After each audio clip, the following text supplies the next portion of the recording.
Well, let's go back to the very beginning, the birth of philosophy in ancient Greece.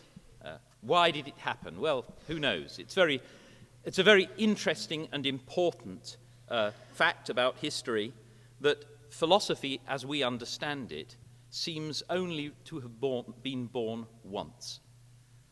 For some reason, the ancient Greeks, instead of relying purely on historical and religious myths, started to ask about how they could understand the world rationally, not relying on tradition, but relying on reason. There were, in fact, in ancient Greece, many different philosophers, many different schools. Plato and Aristotle are obviously the most familiar today, for a reason that we'll come to. But there were lots of others. The pre-Socratic philosophers, the philosophers who preceded Socrates. Socrates was the great teacher of Plato. Plato founded his academy, from where the word academic comes. The academy actually persisted for 800 years, and there were quite a lot of different philosophers through that period. Aristotle founded his own school, the Lyceum. Again, various philosophers came out of that. There were various groups of skeptics, notably the Pyrrhonian skeptics, named after the philosopher Pyrrho. Pyrrho, it is said, was so skeptical that he saw no reason for believing that falling off cliffs was dangerous. No reason to believe that collisions with chariots were dangerous. So, allegedly, he had to be followed round everywhere by his friends who would pull him out of the way whenever he got near a cliff or whenever a chariot came into view. He's supposed to have lived to over 90, so I think his friends were quite successful, or maybe those stories aren't entirely true. The Epicurean philosophers, the Stoic philosophers, again, very famous schools of philosophy. So there was a huge variety of philosophy in ancient Greece. Now, unfortunately for philosophy, the Roman Empire became Christianized, through Constantine originally, of course, but later Roman emperors thought it was their moral and religious duty to actually close down the ancient schools of philosophy. So, for example, a lot of libraries were destroyed in 391 AD in particular. The famous Library of Alexandria, which contained huge numbers of ancient writings from these Greeks, and not only philosophical Greeks, but also many great literary figures from the ancient world. A huge number of their works were burned. We know about them only by report. Sometimes fragments of these are discovered. Now ways are being found of actually recreating some texts, even from burnt fragments. In 529 AD, all of the non-Christian schools were closed down. So Plato's academy, which had been going for all those hundreds of years, was closed. As a result, we have very few texts from these ancient philosophers. The ancient skeptics, for example, their work is primarily known through only 3 texts. One of them is Sextus Empiricus, Outlines of Pyrrhonism.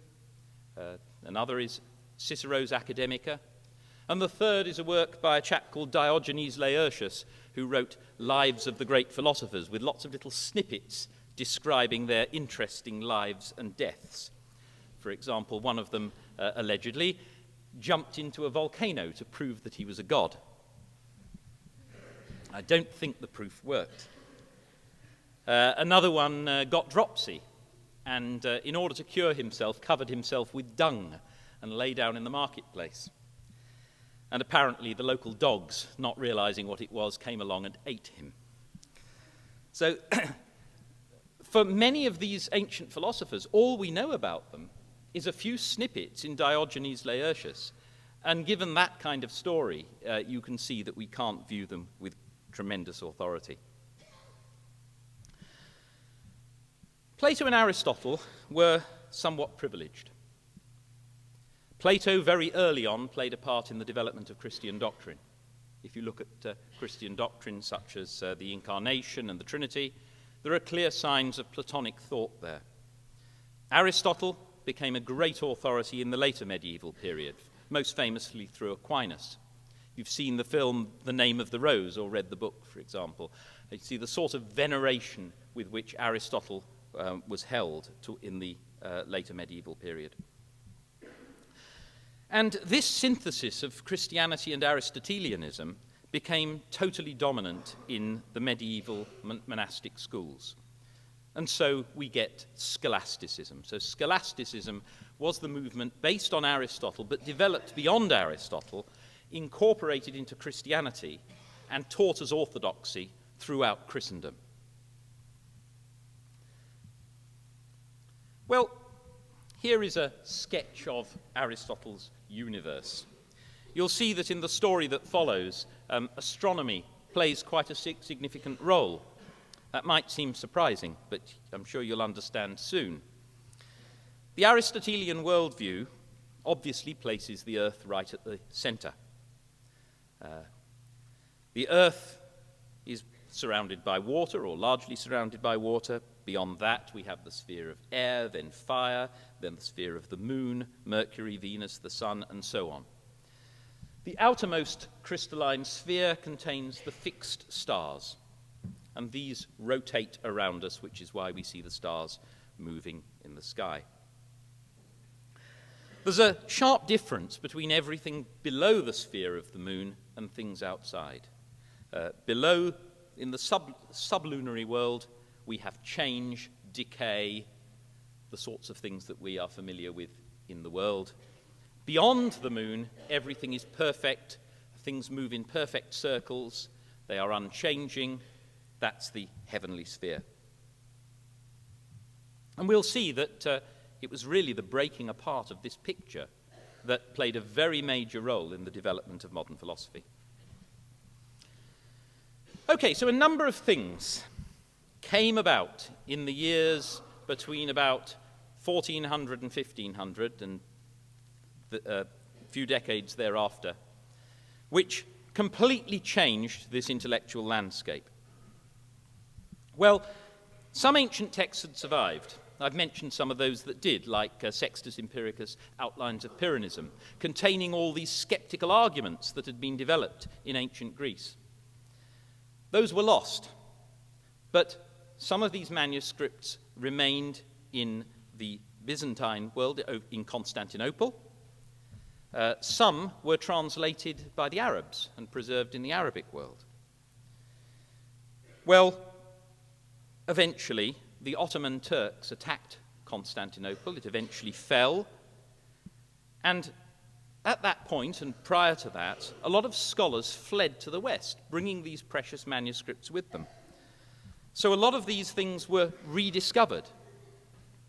I find it extremely interesting that manuscripts that had been hidden away all that time had this dynamite within them, such that rediscovery of them could have such a profound effect on the Western world.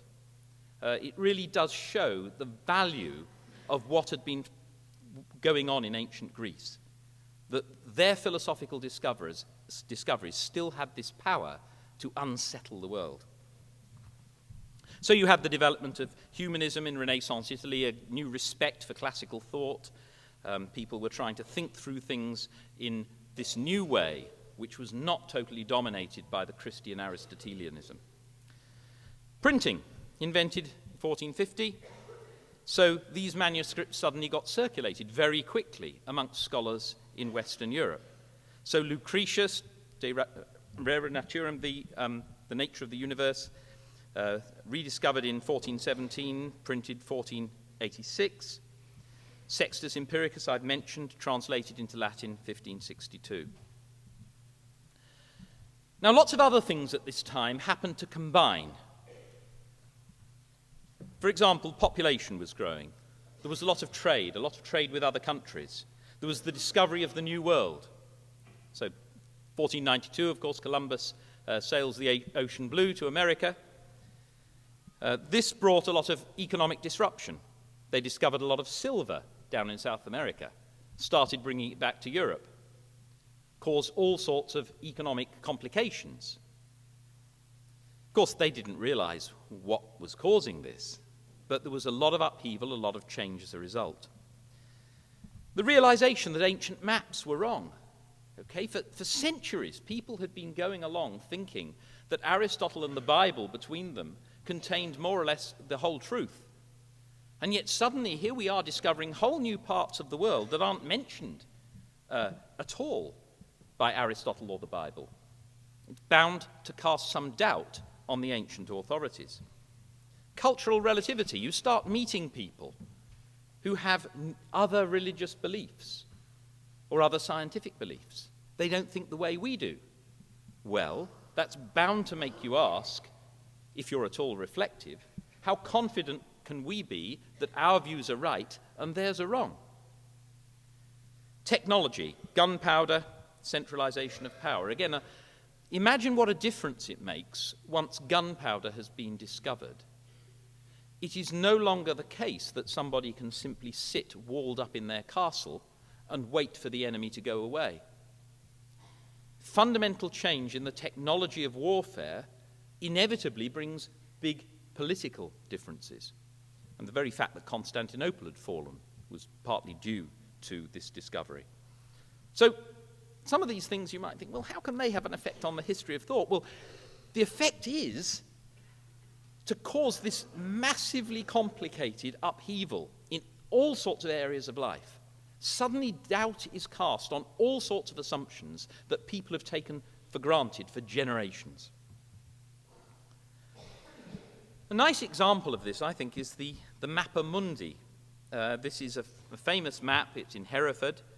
It dates from about 1290, and it's based on the writings of Erosius, who was a pupil of St. Augustine. So this was based on theory going back sort of 800 years. And the view of the world had basically not changed over that time. That's the whole world. Jerusalem is at the center of it. Now imagine that you have that kind of teaching that's come down for all those many hundreds of years, completely unchanged. And then suddenly people start bringing back stories of distant lands, America, with lots of tangible evidence of a very different new world. It's bound to have a profound effect on your worldview. And then, of course, along came the Reformation. So in 1517, Luther rebelled against the Church of Rome. Quite a number of things. One of them was his objection to the selling of indulgences. So if you were a churchman, you could get one of your parishioners who'd done something wrong. You would persuade them that if they paid lots of money to the church, that it would go better for them in the afterlife. And this was clearly an abuse. It was very widespread. It's one of the things Luther protested against.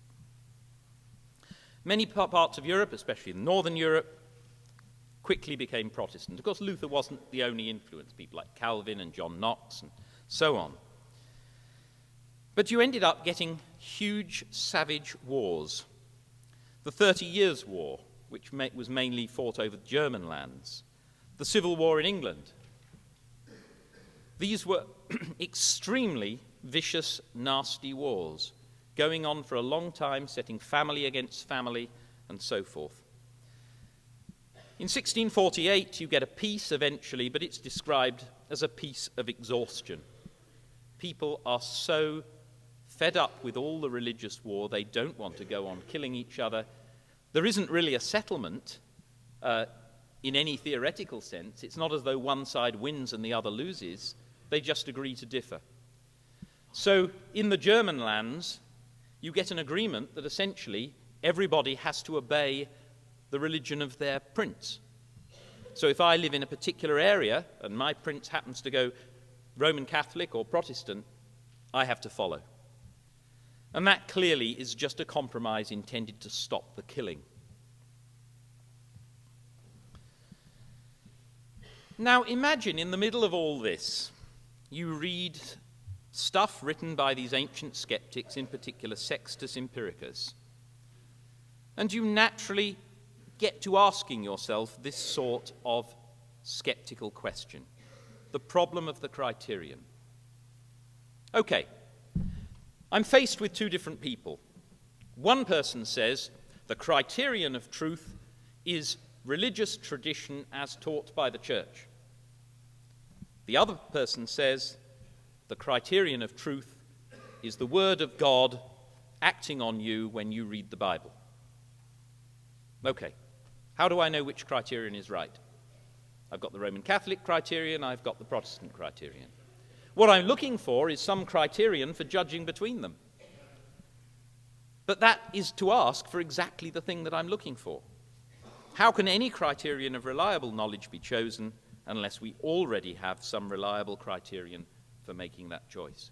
So this was a problem highlighted by the ancient skeptics and communicated to modern ages by Sextus Empiricus. Had a big, very profound effect.